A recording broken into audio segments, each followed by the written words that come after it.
R વી enough કરેજિયસ two challenge God? શું આપણી અંદર એટલી બધી શક્તિ આવી ગઈ છે કે આપણે ઈશ્વરને પડકાર આપીએ, ઈશ્વરને ચેલેન્જ આપી શકીએ કે લે આવી જા? છે તાકાત? અંદર ધ્રુજારી આવી ગઈ કે ના આવી ગઈ?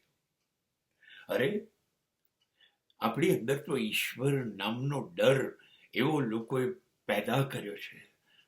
ઈશ્વર શબ્દથી આપણે ડરી જઈએ છીએ. ડરવાની જરૂર નથી. પરમ પિતા પરમાત્મા જે બ્રહ્માંડનું સર્જન કરે, પ્રેમ અને કરુણાનો સાગર હોય, એનાથી ડરીએ કેવી રીતે? કેવી રીતે? અને જો એ ડરાવે તો ઈશ્વર પ્રત્યે પ્રેમ થાય કેવી રીતે? અશક્ય છે. ડર અને પ્રેમ કોઈ દિવસ ન હોઈ શકે.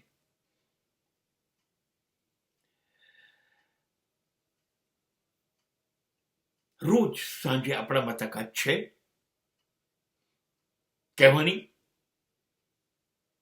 કે હે ઈશ્વર, કાલથી જો હું જુઠ્ઠું બોલું, હું અનીતિ કરું, હું અન્યાય કરું, હું પાપ કરું, હું લોભી બનું, લાલચુ બનું, સ્વાર્થી બનું, છેતરપિંડી કરું,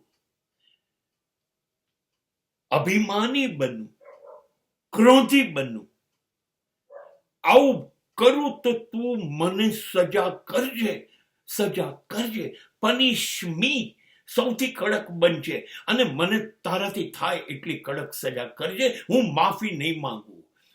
હું માફી નહીં માંગુ ને તું મને માફ કરતો નહીં. તું કડક પિતા તરીકે મારું ઘડતર કરજે. નહીતર હું આખી જિંદગી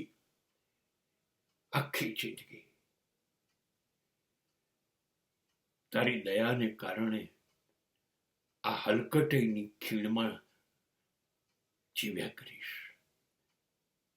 મહેરબાની કરીને સજા કર, સજા કર, સજા કર. જો જિંદગી રસ્તો ચૂકતી હોય તો સજા કર.